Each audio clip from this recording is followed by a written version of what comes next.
Mama akwaba wofre me adwoa searching mesrel na wa subscribe to my channel.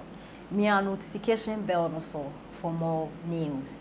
Ebusuafo Mame Ohini awo ye adwuma e Sompa FM omo ye morning show a Omanhene ya wadubo achi no hosti ade achi bia dwumade so na discussion omo ye e no Ohini e kire se afi campaign na NPP na NDC omo eye no ye ne fepa because omo the facts na ye adwuma timu amu di atem na monkoso ndi na emo omo so omo aye ndwuma na omo hu so omo ndwuma ni omo aye no enye editing na any book me ya physical ne de eya no wada beto internet ne so ene na no vice president ekobi eye hostel awese de amaka yofui ebeto internet ne so no bi ehu me shebo ma ya na me nye yes nti afi 2024 about e ba beto nya temdidi eye fact kayo hostel okwa kosua de pam adwuma eti ye bibia wo ho na pan onipo na pan ne de no office ye de tin de ne ena Omanhene se nya de tin the tank NDC for months now, NDC for some major family, ya better now. I can know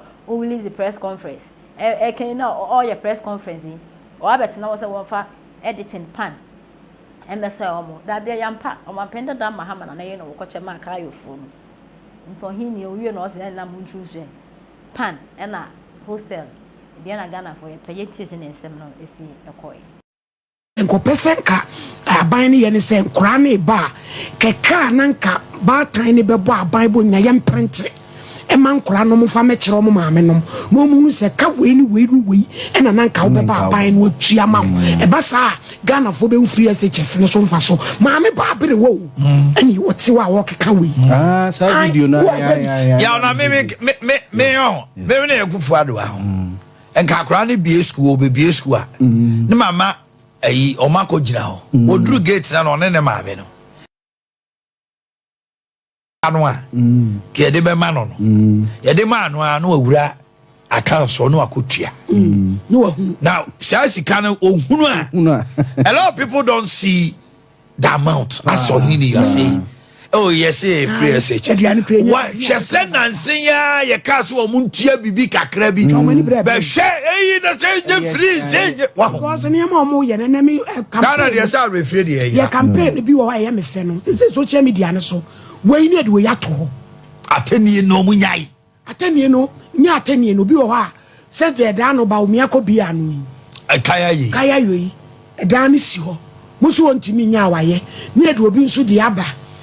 Sanu so nye Photoshop dia onu su kura pan nye di we atwa nye di we atwa but I don't know but I'm telling you oh there wasn't Photoshop his excellency John Dramani mama mo payampa it wasn't they were distributed ya now ni kroma it was done by the wife what Chima in important oh yes now they say obiani was had an nye Photoshop ade to office NDC betra ma BBC wo hono mo ko mo fa meto say fake what you saw me there it was something a cost wo enti we ni why na why this make you this decision and no choice this our campaign wo mo ye ndf ba dia ba ku su ni o jo mama dia no so mo dia ba no do we so dia ba edu ma bi so anom de jo mama dia fefe fa ba na MPP for dia so anwene ne se ba me ma sem ni wo hini ni ba o me ye campaign aban no ye de obetumi omomo omani nko the dollar CD and those exchange no they should not make it look like I say elkosu sesia no you can't sit there and allow pound sterling to hit 1920 euro 16.4 dollar 15.4 waka say monto aba mame one year careful ni be ba ho so no by July August September na niema nye ya ho e dia ho kire bi be ba e niema bo wo skyrocket say afa we ho hwe nyeye and e wo season so a omukofa niema e no so be ka ho a afa the dollar no now you go to even black market unya bito enti bubu mine wo ye campaign no mo ani ko amamu no so anya sa wo be kasa wa bontene o for budget so but kotrafie na come de no beto atia the way a man and near my cost was I said there campaign no. How are people feeling it now on the markets? Seasonal atosodie no de wo de be campaign na emfa. Because you do sombre we ya. Enema atosodie tomatoes ni ade no. Ho kwache. Eti ade ye seasonal de wo be ka say enema boy de na. Last year net say it was the same. But near ye wow betimi aye bibi wo ho no asesa enema de vice president ye ho adwuma. Edo mo se ba police station ho na fe edom ni pu na edom ni pu na edom no epu no no mo pe. This was the situation. Yes. Ode muntie. So Ode muntie. we are na mo pe. Let me talk to my lawyers. Why are you doing this? Let's talk to my way bra. Na ye jano no. Yes. Of fulfilling bail conditions ni nyina o majano. And now he's a hero. Ministries police. To a hero. What were you? Yes. Powder. Yes.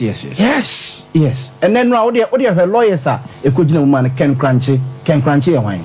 I can grant you also a giant people no ya bo bia samwa o ye hwan. MPP ni. But sancrofo ni nyina say omo wo yaudie bi ne free MPP ye ko independent ye ko afafrancho no sancrofo ni nyina na kekabo mu a omo eko court no mo and the ombe pe and akunta sancrofo we no mu nyina so no omo survival in politics it depended on the failure of MPP in these elections. Yes. Say MPP e failure omo asema omo kenyina ba see kind so wontimi fie enko wontimi fie enko ne yakwa wini ne ho ahwan but say MPP wini pe sankrofo we nyina political career ba wiye enti ade a omo ye no MPP fo hwe the likes of Yaboabia Samoa, the likes of Nano Hininto, the likes of Kenneth J. Crunchy, the likes of Hopsina Doye, and even Krano, Yera Alan Kujochamating, your political career is on their survivor is on the defeat of MPP party. Almost survivor, Jina, MPP defeat Ombenya in this year's elections. Some MPP have a Felipe. Omasema Kenyina na abemu no. But MPP winning this elections are Alanche Martin political career be wiye. Obsina Doye political career be wiye. Na no hearing to political career be wiye. Ya Bobia Samomu nyina Boniface Abubakar Sadiq Sankrofo nyina abaye. Ti dia ne be ya. E betima twe Omasai. Ebinie say ebekwa akotena reda me ko di detonate hwan dynamite to vote wan sane mani nyina MPP should be ready say afa na akese ne beba ye no mbachi omu nyina we ato dan wa ha we ato wan ombeka bebre wan we kra beka kra akọ kra se bia obi akofo obi sane mani nyina wo kam but MPP so mo pese omo ye focus no mo ko omo elections we are most of society. Resolute, firm, and focus. Abraham said the miracle, but then simply being so I about to have him. Okase who you were near so. One shall namwa. Nani pana jadi. Sir, say dynamite muya say. Men kwa quantum credit to me, who so cotton voter region. Yanti chichime, yanti jami. But me send Mujabina. Okote no ke kan radio ni so ama ye hunu se wo ye bema ana Ghana fo hunu se wako e de ne nkwakora to ama MPP because ye see e ka se koto nko kire ba bi okoto dana mateno e je no kure wo boa nanso ni nyina mu no ye ntumi nyi ni ntonchen wo brai ebi mu ye wo president bebre wo ho a ebi mu keka bi ya fo mo anche a quick one okoto Togo anti Togo government be mo abeto dynamite Togo. What be that? Na Togolese government. Now to free dynamite.